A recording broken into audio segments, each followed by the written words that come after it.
Okay, here we go again. This is Matt Dupre coming back. This is part two of the training for the outbound email marketing campaign. As you can see, it's pretty simple, pretty straightforward, but I just want to walk through an example or two just so you get a sense of what I'm looking for you to do. So let's get out of this real quick and let's go to the desktop. Okay, you'll see over here, in addition to the two other documents that I reference, I also have Commerce Cloud Master Prospects List. And what I'm going to do, I'm going to create right now for you a folder that you can go to whenever you're getting onto my computer. And we'll just call this Apple. And so I'm going to put all three of these documents in here so you always know where to go to when you log into my computer. Oh, not sure why that's not going in. Let's see about that. Oh, it's because the files are open. Let me close these real quick.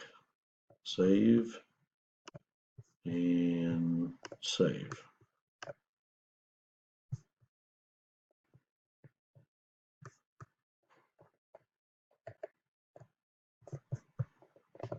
Okay, let's try this one more time. Put the outbound contacts in there and the instructions. Okay, so Apple will always be somewhere on my desktop. I guess it'll be over here for now. Let's open this up. Let's open up all three of these.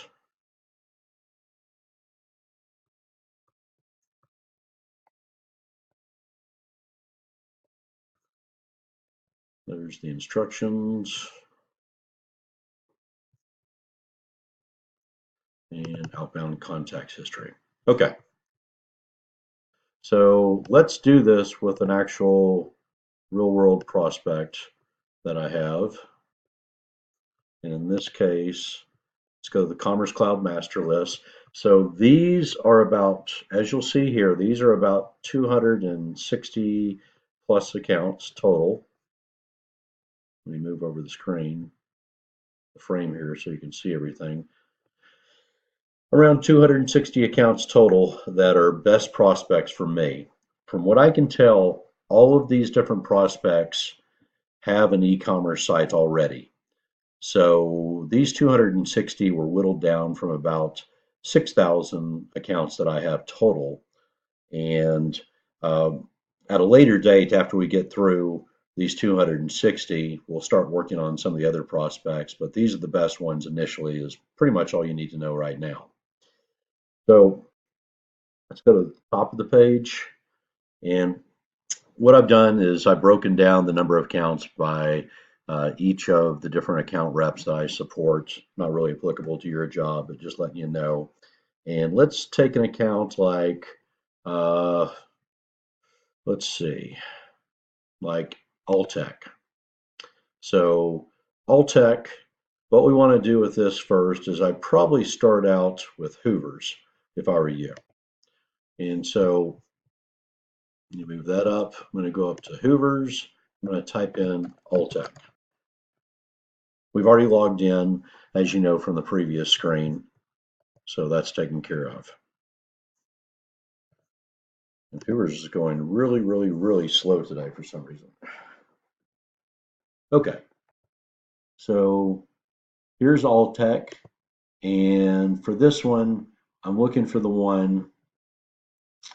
Let's go back to that master.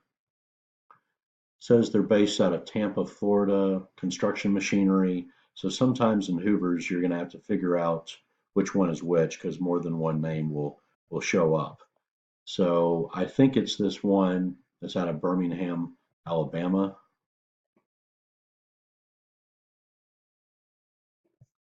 And let's read the description down below, construction machinery. And yep, that's what this says too. So that's more than likely it. So you'll see that it has this section down here, key people. Sometimes I've noticed on some of these accounts, there are just tons of key people listed here, and a lot of times they'll even list email addresses. So you can start pulling contacts immediately. In this case, there's nothing really we want. As I've said before, I don't want any contacts below the director level. So no managers or assistant managers or anything like that. I want directors. So we didn't find what we needed in Hoover's. So let's go over now to LinkedIn and let's type in Alltech and let's type in e-commerce. See if anything comes up. And didn't get anything for that. Let's type in Alltech CFO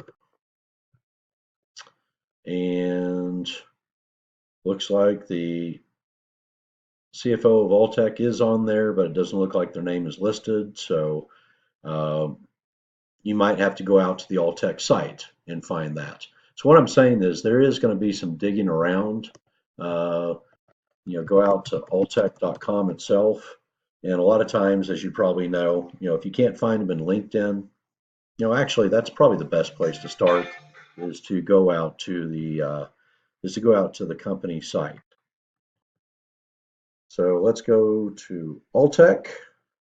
And by the way, this is an example of their supply store. This is a company that sells construction machinery to other companies. So this is not a company that sells direct to a consumer. I'm not going to go out and buy a hydraulic lifting machine like this. So they have a B2B portal, which is the login right there. And this is just an example of a B2B or a business to business type site. And the ultimate end customer, maybe it's like a utilities company or something like that that needs front end loader equipment. They go in and sign in with their username and password, and they can start going to shop for front end loaders or bulldozers or things like that. So just to give you some perspective.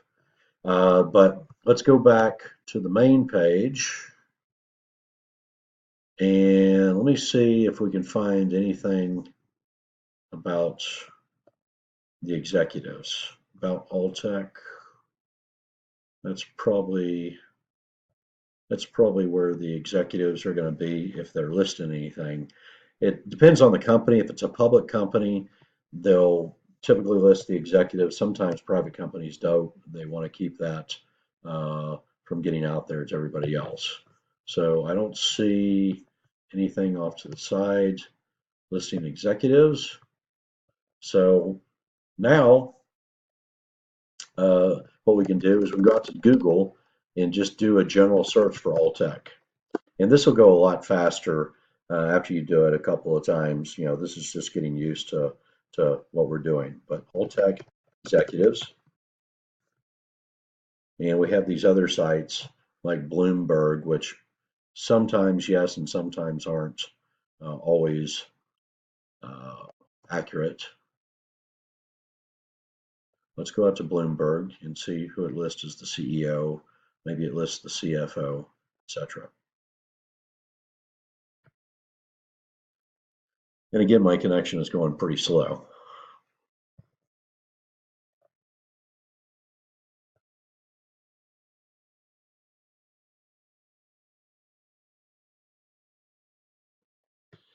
Okay. All right, finally. So it looks like this Lee Joseph Steislinger is the chairman, chief executive officer, and that's all they're really listing out there. So if that's the case, we have another option. You got to figure out somehow what the email is, and sometimes you just have to get the main phone number and call in and say, I'm trying to send an email to Lee Style Slinger and see if they'll give it to you. Sometimes they will, sometimes they won't. They won't give it to you for the high level executives. Ask for the email address of somebody low level. Like sometimes you can go out to the websites and find a press release that has the low level person's, the press release officer's email address on it. And then that's what the format is that you'll actually use for email. So to give you an example of that,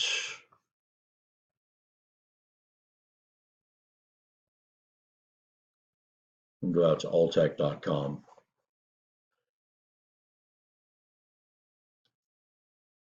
Okay. So about Alltech, there's press releases. So there was the phone number right there. And let's look at a press release real quick here if this cooperates and opens up. And there we go. There's an example of like a person at Alltech. And unfortunately, it's not listing her specific email address, just sales at Alltech. But you can try several different things like rachel.able@alltech.com, rable@alltech.com, Rachel_able. You kind of get the idea. But basically, you're probably going to have to send out emails, to the first contact to two or three different naming conventions for the contact before you find out that this particular one, this format doesn't bounce back. And then once it doesn't bounce back, like let's say you find that R able at alltech.com doesn't bounce back, then you know that that's a good email format, and then you use that for all the other people that you find with the different titles. So this, as you can see, I'm not going to belabor this, but this position requires somebody with some intelligence to go out and just research different methods to find the contacts. Um, you know, Besides going out to Bloomberg or something like that and typing in Alltech executives, you might type in like Alltech and then CIO, and then looks like Alan. Well, there's Alan Ritchie. There's the CFO for Alltech. So we know he's the CFO now. So now we can add him to our list. And you just go through and use your logic and intuition to find these people, and you try and fill out as many of these positions as possible: CEO, CFO, CIO, VP or Director of IT, VP, Director of E-commerce, and so on. So after you do all that, for each contact, you're going to go in and record it into the spreadsheet. If there's 8 or 10 contacts for each company, record all of them. And if I were you, as a way to expedite business, I would do all your research first for each business, find the email addresses, and then send the email to all 7 or 8 of them, uh, in order, consecutively after each other. That'll save time rather than I think going, John Doe is the VP of e-commerce. This is his email, so I'll send him an email. Now I'll go look up the CFO and do that. I just think it goes quicker when you try and research all the different positions first, collect all their emails, and then send it, and then record their contact info in here. So that's pretty much it. I think most of this is going to make sense to you. You seem like a pretty smart person. You should be pretty intuitive.